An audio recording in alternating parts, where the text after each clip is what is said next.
there, this is Stephanie, and I'm here today to give you a tutorial on how to make these three-dimensional paper flowers.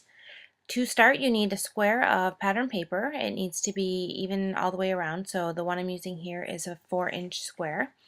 And you just want to fold it diagonally in half, like I'm doing there. I usually use double-sided pattern paper, but it doesn't really matter because you're not going to see the inside when the flower is finished anyway. So once you've done that fold diagonally, you want to just fold up the two ends, just like I'm doing there.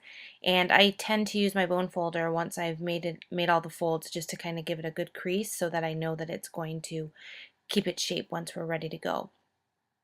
So now to do this part here, you just want to lift up that folded piece that you have there and actually push it down flat so that the center of it is actually a creased seam from the original fold. And then you're going to want to take your bone folder again and just kind of crease those down so that they're nice and folded tight. This next part here is the folding down of the little peaks at the top of those triangle pieces. And when you do this, you want to just I just kind of open it up a little bit and tuck that down in there and keep it on the inside piece when you fold it in. And then just make sure it's flat along the top and give that a good crease and make sure it's folded down in nice. And you're going to do that to each side. Sometimes you got to kind of play with the paper a little bit to get it to fold down in there, but once you do a couple, you get the hang of it pretty easily.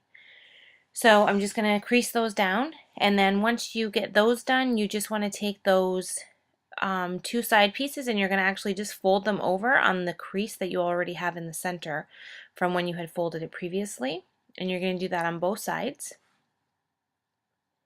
And then once you've done that, you're going to crease it again, and then you're going to kind of use your fingers and push it into each other to give the petal a little bit of play when it's time to glue it. You just kind of want to make the shape now ahead of time before you get your hot glue going onto it. So you can use whatever adhesive you would like to do this. I always use my hot glue just because the paper is very thick once folded and you're forcing it to kind of push together and hold like a round shape there, so you don't want the adhesive to let go. So I find that the glue gun is definitely the best option. So if you have one, that's definitely what I'd recommend that you use. So you just want to go ahead and glue those together just like I just did there. And that's actually going to be one petal of your flower. Now I've went ahead and pre-made 4 more of them. I tend to do 5 petal flowers. I just like the look of those, but you can do any size that you want by just increasing or decreasing how many of the petal pieces that you make. So now once that we have those all created, we actually have to glue them together to make the flower. So to do that, you're just going to run your hot glue gun down the inside of one of the petal pieces that you've made, and then just lay, just like I'm doing there, just lay at the next petal that you want right alongside of it on the hot glue piece. And then just kind of push it and get it to where you want it before the glue sets. And then you're just going to repeat this all the way around the flower. And just kind of alternate your colors of your petals so that it ends up that you have contrasting colors beside each other and not the 2 greens or 2 pinks. So you want to make sure that they're kind of opposite each other in the flower. And you got to just be careful with the hot glue. I've burnt myself many a times because trying to rush and grab the flower pieces to get them on there, and sometimes I end up gluing my fingers instead of the flower.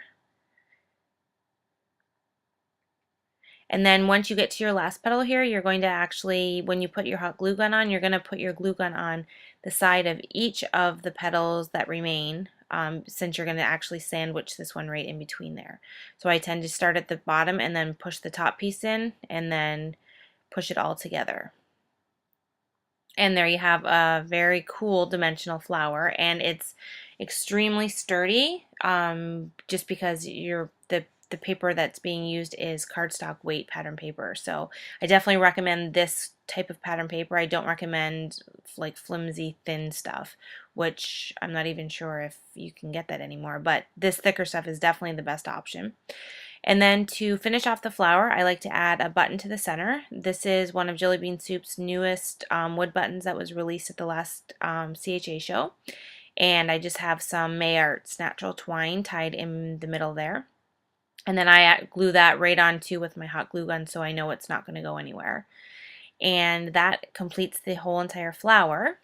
And then to get it to be able to go into the container or vase or whatever you want to put them in, I just use wooden skewers and poke them right up in through the bottom of the flower, and then it's easily able to push down into styrofoam or whatever is in your whatever it is you're going to put it in. And that completes the flower tutorial, and now you have a three-dimensional flower. Thanks so much for watching, and happy National Scrapbook Day from all of us at Jelly Bean Soup and Scrapbooking Cards Today.